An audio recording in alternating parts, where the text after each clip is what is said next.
Let's turn to the history of Bill Gates. Brilliant young math whiz discovers computer programming, drops out of Harvard, starts a little computer company with his friends called Microsoft. Now, let's dig a little bit deeper. Gates' father was a wealthy lawyer in Seattle, and his mother was the daughter of a well-to-do banker.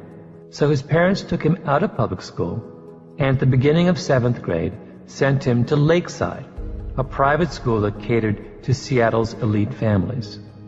Midway through Gates' second year at Lakeside, the school started a computer club. It was kind of an amazing thing. It was an amazing thing, of course, because this was 1968. Most colleges didn't have computer clubs in the 1960s.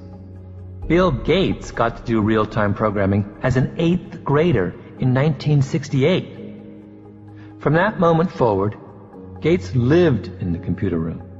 He and a number of others began to teach themselves how to use this strange new device. In one 7-month period in 1971, Gates and his cohorts ran up 1,575 hours of computer time on the ISI mainframe, which averages out to 8 hours a day, 7 days a week. It was my obsession, Gates says of his early high school years. There are very clearly patterns here, and what's striking is how little we seem to want to acknowledge them. We pretend that success is exclusively a matter of individual merit, but there's nothing in any of the histories we've looked at so far to suggest things are that simple. These are stories instead about people who were given a special opportunity to work really hard and seized it. Their success was not just of their own making. It was a product of the world in which they grew up. There is something profoundly wrong with the way we make sense of success. What is the question we always ask about the successful? We want to know what they're like, what kind of personalities they have, or how intelligent they are, or what kind of lifestyles they have, or what special talents they might have been born with. And we assume that it is those personal qualities that explain how an individual reaches the top. In the autobiographies published every year by the billionaire, entrepreneur, rock star, celebrity, the storyline is always the same. Our hero is born in modest circumstances, and by virtue of his own grit and talent, fights his way to greatness. I want to convince you that these kinds of personal explanations of success don't work. People don't rise from nothing. We do owe something to parentage and patronage. The people who stand before kings may look like they did it all by themselves, but in fact, they are invariably the beneficiaries of hidden advantages and extraordinary opportunities and cultural legacies that allow them to learn and work hard and make sense of the world in a way others cannot. It makes a difference where and when we grew up. The culture we belong to and the legacies passed down by our forebears shape the patterns of our achievement in ways we cannot begin to imagine. It's not enough to ask what successful people are like, in other words. It is only by asking where they are from that we can unravel the logic behind who succeeds and who doesn't. The tallest oak in the forest is not just the tallest because it grew from the hardiest acorn. It is also the tallest because no other trees blocked its sunlight, because the soil around it was deep and rich, because no rabbit chewed through its bark as a sapling, and because no lumberjack cut it down before it matured. We all know that successful people come from hardy seeds, but do we know enough about the sunlight that warmed them, the soil in which they put down their roots, and the rabbits and lumberjacks they were lucky enough to avoid?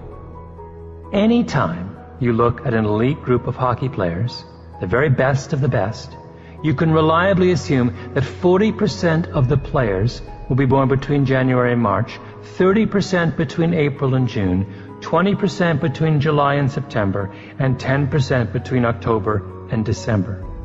17 out of the 25 players on the team were born in January, February, March, or April.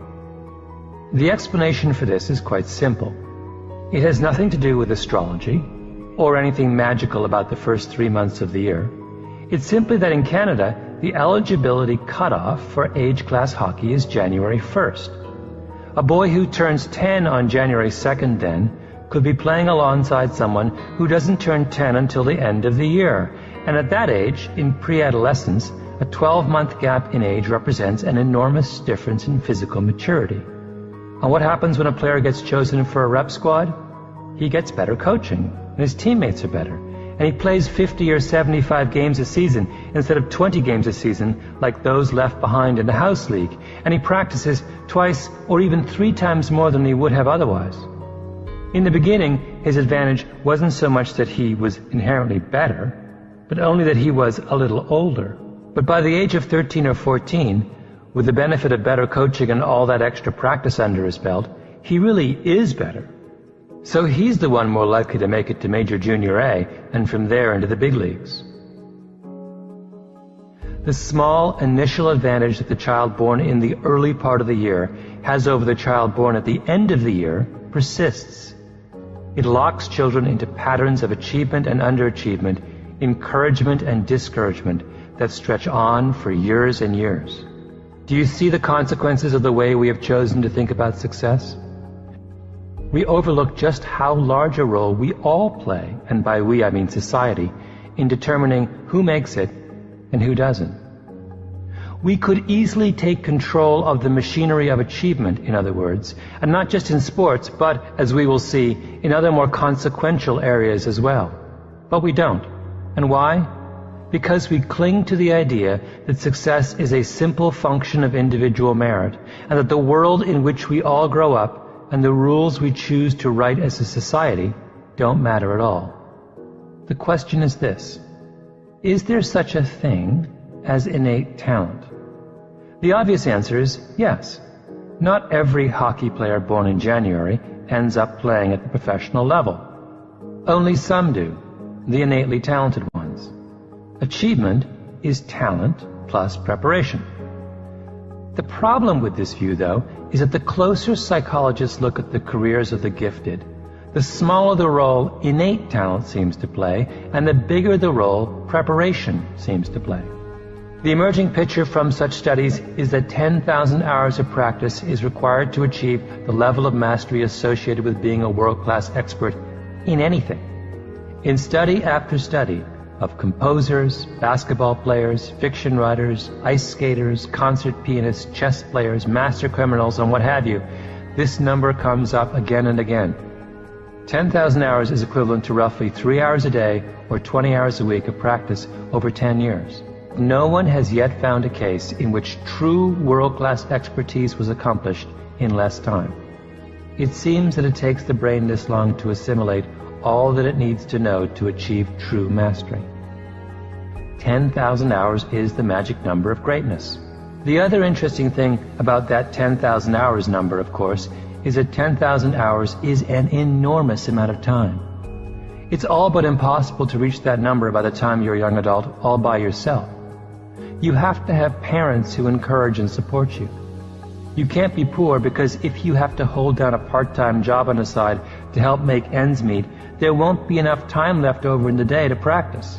In fact, most people can only really reach that number if they get into some kind of special program, or they get some kind of extraordinary opportunity that gives them a chance to put in those hours.